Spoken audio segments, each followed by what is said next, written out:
Hi everyone, Alan here from Vintage Mobile Phone Reviews. Just thought I'd let you in on a little package that I received today.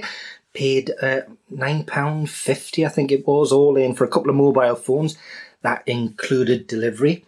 Now, I appreciate the title of the video has got unboxing, but I mean, to be absolutely fair, to send a couple of mobile phones via something as flimsy as this is frankly a bit of a disgrace. Anyway, here we go.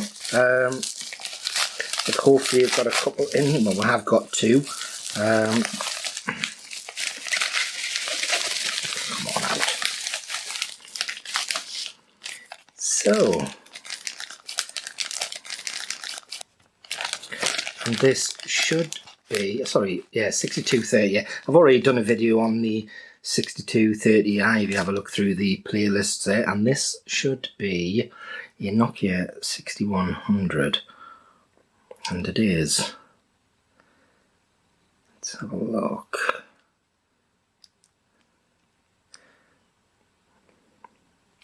Okay, on with the review.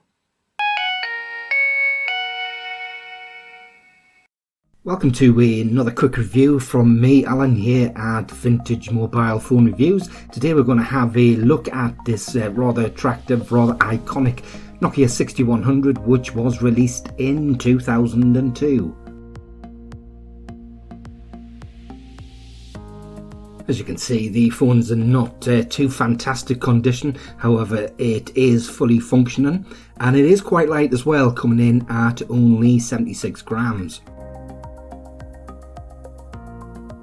The 6100's dimensions were 102 by 44 by 13.5mm, display type was 4096 colours, and it had a resolution of 128 by 128 pixels. Although quite an iconic and attractive handset, some of the cons for the 6100 included the fact it didn't have a card slot, and there was no camera or video recorder either. With regards to the handset sound, there was a loudspeaker, there wasn't any 3.5mm jack. You could use the sending ringtones, personal alert tones, and for the alert types you had vibration, monophonic ringtones, and you could download polyphonic ringtones as well. Unfortunately, not a lot in the way of comms, no Bluetooth or GPS, however it did come equipped with an infrared port, and looking at the messaging, that was through SMS, MMS, and the handset also benefited from a WAP 121 browser.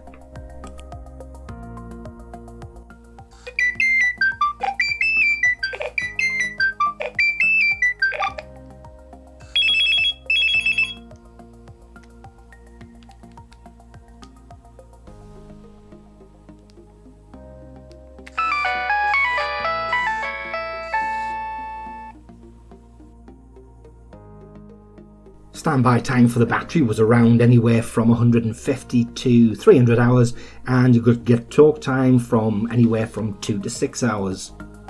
Hope you've enjoyed the video. If you have, don't forget to hit the like and subscribe, and once again, thanks for visiting me, Alan, at Vintage Mobile Phone Reviews.